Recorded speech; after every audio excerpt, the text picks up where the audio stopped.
So, what's the real difference between just good service and an experience that you remember for years? Today, we're diving into the heart of what true hospitality really is, that feeling of being genuinely cared for, and how the best in the world create it, not by accident, but completely by design. This quote just nails an idea I want to explore through a really powerful story, one that shows how a good heart can speak way, way louder than any language. Okay, so picture this. You're an American student living in China. The language barrier, it feels like a wall, a giant invisible wall. Every single day is a mess of confusing interactions, and you just feel like a total outsider. You're completely isolated. But it was right there, in that exact situation, that this kind of universal language started to reveal itself, and it had absolutely nothing to do with words. So while her words were getting all jumbled up, the actions of her Chinese coworkers, they were crystal clear. They'd patiently teach her how to say spoon for the 20th time, or they'd constantly check in to see if she needed a rest. It was these small, consistent acts of kindness that built a bridge, making her feel seen, included, and genuinely, truly cared for. And that, right there, that's our first big idea. Real hospitality isn't just a transaction. It's not about getting your coffee or your room key, it's a feeling.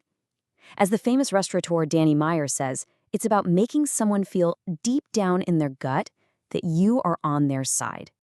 So if hospitality is a feeling, that brings up a really fascinating question.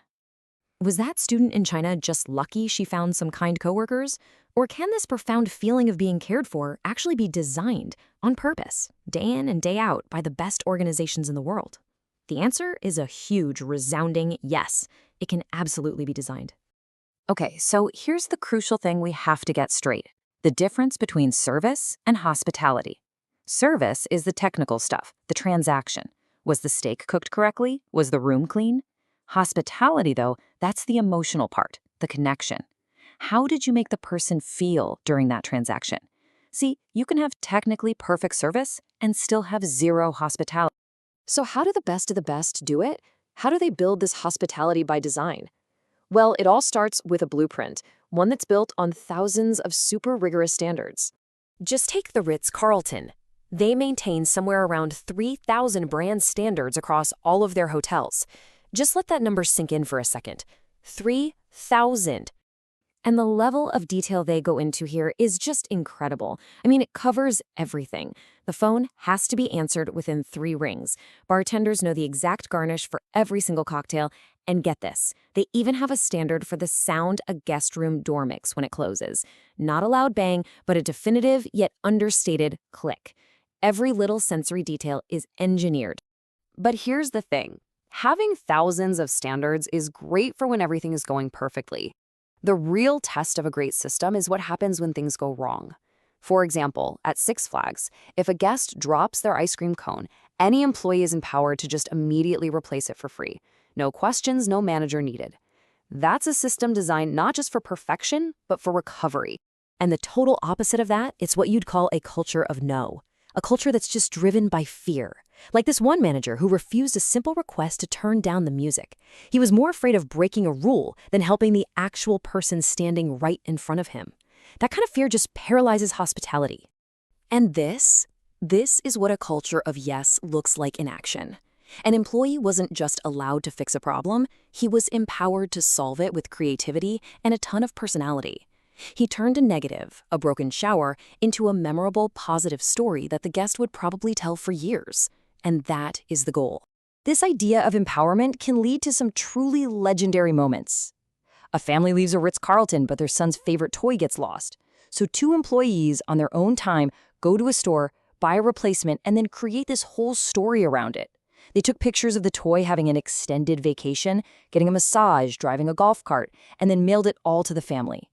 That isn't just service, that is pure magic. And those moments, the chocolate wrench, the little toy train's vacation, they show us something really important. The best systems in the world, they're just a framework. A blueprint is totally useless if you don't have a builder. Think about it. The chocolate wrench wasn't in some employee manual. The Thomas the Tank Engine adventure wasn't a brand standard. These moments come from people. The systems give them the green light, but it's their heart that actually provides the magic. And this is where it all just comes full circle. Danny Meyer has this hiring philosophy called WETCO. He looks for these 5 innate traits above everything else. Because look, you can teach someone the right way to carry a tray, but you can't teach them genuine warmth or empathy. It's all about hiring for that good heart we talked about right at the start. Okay, so let's tie all of this together. What's the big takeaway here? Why does this whole mix of systems and soul actually matter? First, we've got to remember true hospitality is a feeling, not a transaction. Second, the best companies don't leave that feeling to chance. They design it on purpose, through systems. But, and this is the key, those systems are really just the launching pad. They create a culture of yes, we're great people hired for their good heart, for those WETCO traits, are empowered to turn a simple moment into an unforgettable story. It all comes down to the fusion of a really smart plan with genuine, heartfelt humanity. You know, at the end of the day, hospitality isn't just for hotels or fancy restaurants. It's a choice, a human choice we can all make in our interactions every single day. The blueprint is simple. Just be on their side. So the real question is, how are you going to apply it?